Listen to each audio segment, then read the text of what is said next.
अस्सलाम वालेकुम, मैं हूं इमरान हुसैन। नाज़रीन, पीटीआई ने चंद रोज़ पहले एक बड़ा फ़ैसला किया था और डेवलपमेंट ये हुई है, जो ख़बर आपके साथ हम शेयर करने जा रहे हैं। तहरीक इंसाफ अपने उस फ़ैसले से पीछे हट गई है। अब पीटीआई का वो फ़ैसला क्या था और उस फ़ैसले पर तहरीक इंसाफ पीछे हटने पर क्यों मजबूर हुई, इस ख़बर की तफसीलात से अपने ब्लॉग का आगाज़ करेंगे। और इसके बाद अदलिया से जुड़ी जो बड़ी ख़बर है, जज का इस्तीफ़ा, सुप्रीम कोर्ट के जज बोल पड़े और आईनी अदालत का सुप्रीम कोर्ट के ख़िलाफ़ फैसला और कुछ और भी अहम डेवलपमेंट्स हैं, उनकी तफसीलात पर भी आप नाज़रीन के साथ हम बात करेंगे। लेकिन ब्लॉग का आगाज़ करने से पहले आपसे दरख्वास्त के चैनल को सब्सक्राइब कर लें, बेल आइकॉन का बटन प्रेस करें। वीडियो पसंद आए तो इसे लाइक और शेयर ज़रूर कीजिएगा। तो पहली खबर से नाज़रीन गुफ्तगू का आगाज़ करते हैं। नाज़रीन, आप जानते हैं कि जो इमरान खान साहब की अदालत, इमरान खान से मुलाकात का जो मामला है, ख़ास तौर पे जो इमरान खान साहब की आंखों में जो तकलीफ़ हुई, जो आर्ज़ा इमरान खान साहब को लाहक हुआ, तहरीक इंसाफ ने अपना सूबा बंद कर दिया था। तहरीक इंसाफ ने खैबर पख्तूनख्वा हाउस के सामने धरना दे दिया था। अपोजिशन इत्तेहाद ने पार्लियामेंट के सामने धरना दे दिया था। लेकिन अल्टीमेटली जब सुप्रीम कोर्ट में समाअत हुई, माह रमज़ान का आगाज़ हुआ, तो अपोजिशन इत्तेहाद, जिसमें असल स्टेक होल्डर पाकिस्तान तहरीक इंसाफ ही है, सामने आपको राजा नासिर अब्बास साहब नज़र आएंगे, महमूद खान अचकज़ई का चेहरा नज़र आएगा, लेकिन असल स्टेक होल्डर इस अपोजिशन इत्तेहाद में पाकिस्तान तहरीक इंसाफ है। तो सुप्रीम कोर्ट में ही ठहर के ये ऐलान किया गया कि रमज़ान के एहतराम में हमारा जो धरना, जो एहतजाज जारी है, वो हम ख़त्म कर रहे हैं। यानी अपना ही धरना पाकिस्तान तहरीक इंसाफ अपोजिशन इत्तेहाद ने ख़ुद ही ऐलान करके मुतफ़िक़ा तौर पे फ़ैसले से आगाह कर दिया कि ये धरना अब हम नहीं कर रहे। और अब सोहेल अफरीदी साहब ने कहा कि इमरान खान की रिहाई के लिए हम फ़ोर्स बनाएंगे और फ़ोर्स का जो ओवरटेकिंग है वो ईद उल फ़ितर के बाद हम उसको कंडक्ट करेंगे। अब इसका मतलब ये था कि जो माह रमज़ान के एहतराम में तहरीक इंसाफ ने एहतजाज ख़त्म किया, अपोजिशन इत्तेहाद ने अपना धरना ख़त्म किया। लेकिन आज आप जो डेवलपमेंट हुई है, अब 5 दिन हुए इस फ़ैसले को, पाकिस्तान तहरीक इंसाफ के लोग और अपोजिशन इत्तेहाद के लोग, राजा नासिर अब्बास साहब, सलमान एकम राजा साहब, बाकी पीटीआई के लोग, सेनेटर हजरात, अरकान असम्बली सुप्रीम कोर्ट के सामने एक मरतबा फिर इकट्ठे हुए हैं। तहरीक इंसाफ के लोग, अपोजिशन इत्तेहाद के लोग एक मरतबा फिर सड़कों पर निकल आए हैं। सुप्रीम कोर्ट के सामने एहतजाज किया जा रहा है, बल्कि धरना दिया हुआ है, जिसमें ये कहा जा रहा है कि इमरान खान साहब का इलाज करवाया जाए, इमरान खान साहब की ट्रीटमेंट करवाई जाए, इमरान खान से मुलाकात करवाई जाए। और भाई इसी इशू को तो लेके तो फिर आप खैबर पख्तूनख्वा हाउस के सामने बैठे थे, इसी इशू पर तो आप पार्लियामेंट के सामने अंदर धरना दे के बैठे थे, तब आपने वो ख़त्म क्यों किया था? आज आपका सुप्रीम कोर्ट के सामने एहतजाज है, जो चलें देख लेते हैं इस एहतजाज का क्या नतीजा निकलता है। पहले भी सुप्रीम कोर्ट ने आउट ऑफ द वे जाके तहरीक इंसाफ को, अपोजिशन इत्तेहाद को, इमरान खान साहब को एक रिलीफ दिया था। अब क्या कोई मुकदमा समाअत के लिए मुकर्रर होगा? मुकदमा तो जो थे वो तो डिस्पोज ऑफ कर दिए, इत्मीनान का इजहार करके सलमान सफदर साहब की रिपोर्ट पे कि इमरान खान साहब को बेहतरीन सहूलियात मैसर हैं। और जो खान साहब के मुआलजे की बात थी, उसमें फैमिली मुआलजे में, मुआयने में शामिल होगी, खान साहब का ज़ाती डॉक्टर मेडिकल एग्जामिनेशन में शामिल होगा, वो सुप्रीम कोर्ट ने ऐसे इस्तदाब को मुस्तरद कर दिया। तो फिर आज सुप्रीम कोर्ट के सामने क्यों आए हैं? आज फिर सुप्रीम कोर्ट के सामने एहतजाज देने का क्या मकसद है? चले, इमरान खान साहब बीमार भी हैं, इमरान खान साहब अलील भी हैं, तहरीक इंसाफ कहती है कि उन्हें हॉस्पिटल मुंतकिल किया जाए। तो इस पर याद सादिक साहब, स्पीकर कौमी असम्बली का स्टेटमेंट सामने आया है।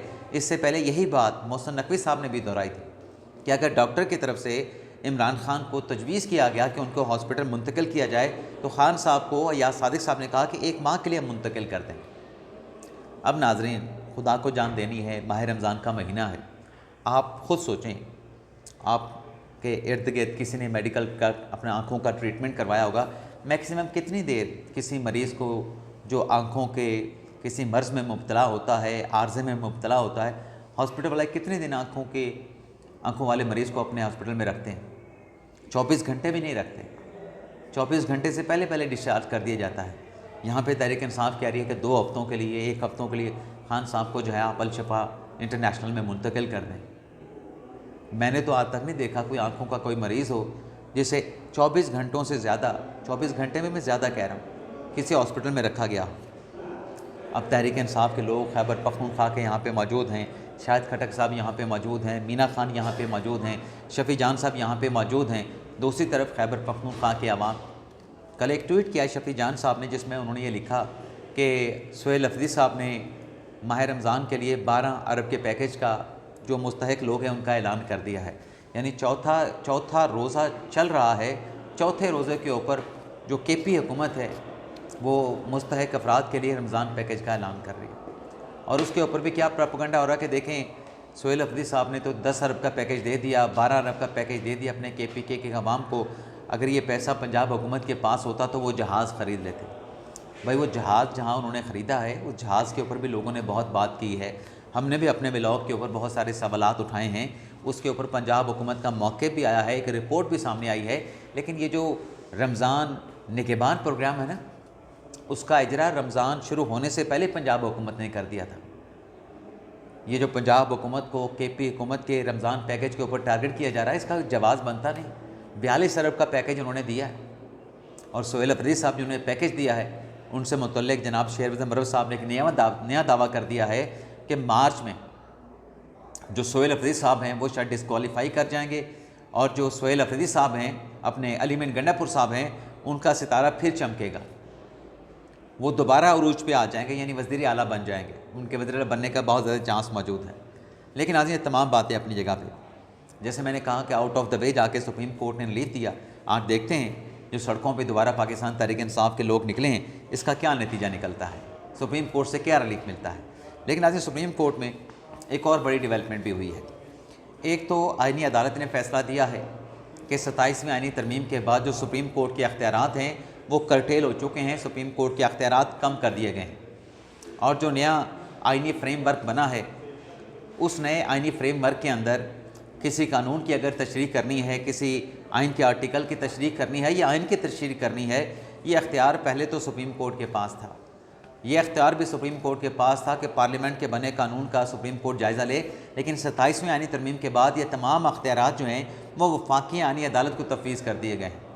अब सुप्रीम कोर्ट के पास इंटरप्रटेशन यानी तशरीह का और किसी कानून की आइनी और कानूनी हैसियत का जायज़ा लेने का कोई अख्तियार नहीं है। और ये फ़ैसला आइनी अदालत के जो जज हैं आमिर फ़ारूक साहब, उनकी तरफ से एक सेल टैक्स के केस में जो है वो जारी किया गया है, तहरीर किया गया है। और उस फैसले में दरअसल अथॉरिटी ये कायम की है आमिर फ़ारूक साहब ने कि टैक्स के मैटर बराह रास्त तो आइनी अदालत के दायरा अख्तियार में नहीं आते, लेकिन ऐसे केसेस चाहे वो टैक्स के हैं चाहे वो क्रिमिनल हैं, लेकिन उसमें अगर कोई इंटरप्रटेशन का सवाल उठ गया है, आइन की कानून की तशरीह का सवाल उठ गया है, तो फिर वो केसेस जो हैं वो आइनी अदालत में चलेंगे।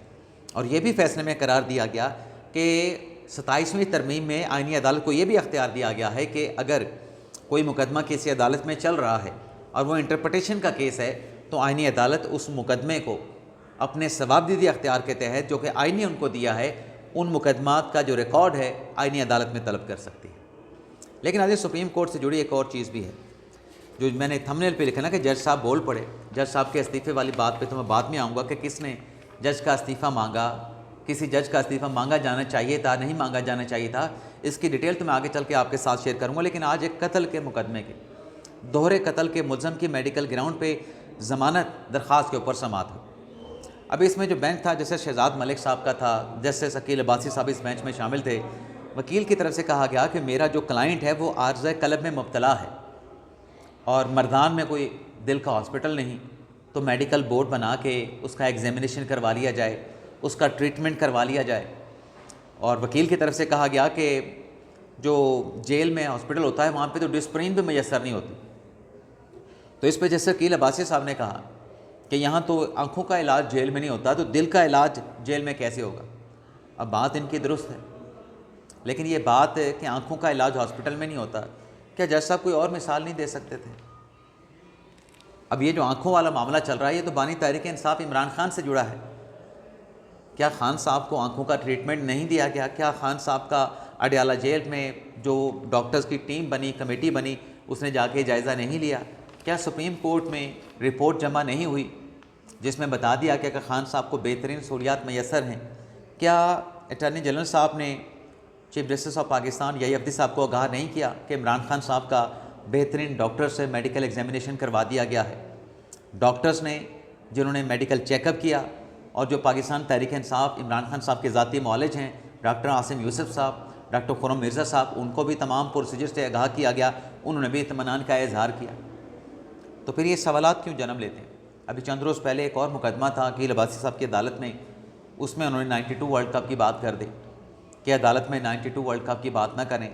जब 92 के वर्ल्ड कप का जिक्र होता है तो कुछ लोगों पे नागवाज गुजरता है। अब ये जो इस किस्म के रिमार्क्स आते हैं तो इसके ऊपर बहुत सारी फिर बातें होती हैं। ये जो सुप्रीम कोर्ट के 26वें तरमीम हुई, 27वीं आईनी तरमीम जिससे सुप्रीम कोर्ट के अख्तियारात करटेल हुए, इसकी भी पूरी एक हिस्ट्री है ना कि सुप्रीम कोर्ट अपनी क्रीज से बाहर निकल के खेलना शुरू हुई। हुकूमतें बनाना, हुकूमतें गिराना, सब कुछ सुप्रीम कोर्ट से हो रहा था। लेकिन कल नाज़रीन एक क्लिप है अटॉर्नी जनरल साहब का, मैं आपको ये क्लिप सुनाना चाहूँगा और फिर उसके ऊपर एक पोस्ट किया गया था। वो पोस्ट क्या था, वो पोस्ट भी आपको बताऊँगा और इसी में फिर खबर आएगी जज का इस्तीफ़ा किसने मांगा, क्या जज का इस्तीफ़ा मांगा गया। पहले नाज़रीन ये क्लिप सुन लें, ये सिर्फ 30 सेकंड का क्लिप है attorney general of Pakistan Mansoor Usman Awan का। सुनता हूँ वो कहते हैं कि भाई ये अटॉर्नी जनरल है, इसको क्या जरूरत पड़ी है, ये क्यों करता है ये? अच्छा, ये इसका काम नहीं है। मैं आपको बताना चाहता हूँ कि मैं ये करूंगा और मैं ये करूंगा इसलिए करूँ कि अगर मैं नहीं करूंगा तो ये 30 साल फिर और कौन करेगा? नहीं हुआ 30 साल, तो अब ये मेरा फर्ज है, मैं इसको अपना फर्ज समझता हूँ और मैं चाहता हूँ। अच्छा, यहाँ पे ना अपने आबाई इलाके में ये खिताब कर रहे हैं किसी जलसे से, किसी मीटिंग से, कॉर्नर मीटिंग से, उसमें वो ये कह रहे हैं कि मैं अपने आबाई इलाके के लिए काम करना, तरक्याती यहाँ पे प्रोजेक्ट लॉन्च करना अपना फ़र्ज़ समझता हूँ। और नाज़रीन ये मैं भी समझता हूँ कि अल्लाह ताला मुझे अगर नवाजता है तो मैं भी अपने आबाई इलाके में कुछ शरके के लिए कुछ कर सकूँ। मेरे दिल में भी बड़ी ख्वाहिश है, अगर अल्लाह ताला नवाजे, अल्लाह ताला की नेमत और रहमत हो, मेरे पास इतना अख्तियार हो, तो मैं भी अपने शहर के लिए क्या मसाइल हैं, मेरे अवाम के लिए, मेरे शहर के लोगों के लिए, उनके मसाइल हल करने की कोशिश करूँगा। अगर 30 साल से जो अटॉर्नी जनरल साहब का इलाका है वहाँ पर अगर मसाइल हल नहीं हुए तो वो अगर तरक्याती काम करवा रहे हैं तो इसके ऊपर तो खुश होना चाहिए, इसके ऊपर तनकीद तो नहीं होनी चाहिए। लेकिन इस मामले को भी एक सियासत का रंग दिया गया और उस पर क्या कहा गया नाज़रीन, सोशल मीडिया पे एक पोस्ट हुआ जिसमें यह कहा गया कि सड़कें तो बनवा लीं लेकिन जो काम अटॉर्नी जनरल का था वो काम तो नहीं कर सके। तरमीमों के बाद अदलिया तहस नहस हो गई। जनाब कुछ असर होता तो इस्तीफ़ा दे देते। अटॉर्नी जनरल को अगर सियासत का शौक़ है तो इस अहदे का ख्याल रखें, इस्तीफ़ा दे दें। अब ये अटॉर्नी जनरल साहब से मांगा जा रहा है इस्तीफ़ा कि वो सियासत क्यों कर रहे हैं। पहले तो इसके ऊपर थोड़ी सी बात ये कर लेते हैं कि अटॉर्नी जनरल का जो ओहदा है वो सर्विसेज ऑफ पाकिस्तान में नहीं आता। दूसरा, माजी में हमारे सामने मिसालें मौजूद हैं जो प्रेसिडेंट अदालतों में भी पेश होती हैं। याहिया बख्तियार साहब जो कि अटॉर्नी जनरल रह चुके हैं, वो अटॉर्नी जनरल होने के साथ साथ MNA भी थे, रुकने कौमी असम्बली भी थे और अटॉर्नी जनरल का ओहदा भी उनके पास था, यानी सियासत और आइनी ओहदा दोनों उनके पास थे। इसी तरीके से पाकिस्तान पीपल्स पार्टी के रहनुमा है इकबाल हैदर साहब, वो भी मिनिस्टर और फिर अटॉर्नी जनरल। तो ये जो अटॉर्नी जनरल का मनसब है ये आइनी भी है, ये सियासी ओहदा भी है। ये दोनों ओहदे साथ अटॉर्नी जनरल साहब रख सकते हैं, कोई सियासतदान भी रख सकता है। लेकिन सवाल यहाँ पे ये पैदा होता है कि जो सियासत का नाम लेके अटॉर्नी जनरल साहब से इस्तीफ़ा मांगा जा रहा है कि आप रिज़ाइन कर जाएं, तो सवाल ये है नाज़रीन कि अगर यही जवाज़ है, यही बुनियाद है कि अटॉर्नी जनरल रिज़ाइन कर जाएँ, उन्होंने सियासी तकरीर क्यों की, अपने इलाके में तरक्याती मनसूबों की बात क्यों की और अपने उन मनसूबों के ऊपर वो डट के क्यों खड़े हैं, तो फिर सियासत तो फिर सुप्रीम कोर्ट में भी होती रही, अदलिया में भी होती रही। जैसे मैंने अभी थोड़ी देर पहले कहा कि हाँ हुकूमतें बनाई जाती रहीं, यहाँ पर हुकूमतें गिराई जाती रहीं। क्या किसी जज से इस्तीफ़ा मांगा गया? किसी जज से इस्तीफ़ा नहीं मांगा गया, बल्कि उल्टा उसको जस्टिफाई किया जा रहा है कि 26वीं तरमीम 27वीं आनी तरमीम से अदलिया तहस नहस हो गई। बेअदलिया कैसे तहस नहस हो गई? अदलिया के पास आज भी अख्तियार मौजूद है और 27वीं आनी तरमीम 26वीं आनी तरमीम का मसवदा तैयार करने में, उसको पार्लियामेंट से मंजूर कराने में तो अटॉर्नी जनरल तो ख़ुद पार्लियामेंट में मौजूद थे, वो तो इन दोनों तरमीम को सपोर्ट कर रहे थे, फिर उनसे किस बात का इस्तीफ़ा मांगा जा रहा है? बाकी अदलिया का अख्तियार अभी भी मौजूद है, अदलिया जो मर्ज़ी अख्तियार अपना इस्तेमाल करे, आइन और कानून के मुताबिक किसने रोक रखा है? अदलिया तहस नहस नहीं हुई। हाँ, अदलिया की तरफ से जो हुकूमतें बनाने का जो सिलसिला शुरू किया गया, हुकूमतें गिराने का जो सिलसिला शुरू किया गया, जो जुडिशल पॉलिटिक्स शुरू की गई, और ये जुडिशल पॉलिटिक्स के ऊपर बहुत सारे सैकड़ों की तादाद में व्लॉग्स हुए जजेस की जुडिशल पॉलिटिक्स। क्या जजेस को जो कॉन्स्टिट्यूशन है वो जुडिशल पॉलिटिक्स की इजाज़त देता है? क्या जुडिशल पॉलिटिक्स पे किसी जज ने इस्तीफ़ा दिया? क्या जुडिशल पॉलिटिक्स से किसी जज से इस्तीफ़ा मांगा गया? यहाँ पे तो मिसालें अथॉरिटीज़ मौजूद हैं कि अटॉर्नी जनरल का ओहदा सियासी भी है, दोनों ओहदे साथ में चला सकते हैं, अटॉर्नी जनरल का भी और सियासत भी कर सकते हैं। क्या जज एक मनसब पे फाइज होकर सियासत कर सकता है? क्या आइन के दायरे से बाहर निकल सकता है? कानून को नज़रअंदाज कर सकता है? नहीं कर सकता। लेकिन ज़ाहिर सी बात है कि पाकिस्तान में वो एक सवाल ही खड़ा करना होता है ना, खामखा का उस सवाल की कोई बेस, कोई बुनियाद हो ना हो, लेकिन बस चूँकि हमने तनकीद करनी है, चूँकि हमें वो अच्छा नहीं लगता, तो हमने उसको टारगेट करना है, उसको निशाने पे लाजमी लेना है। इजाज़त चाहते हैं। पाकिस्तान जिंदाबाद।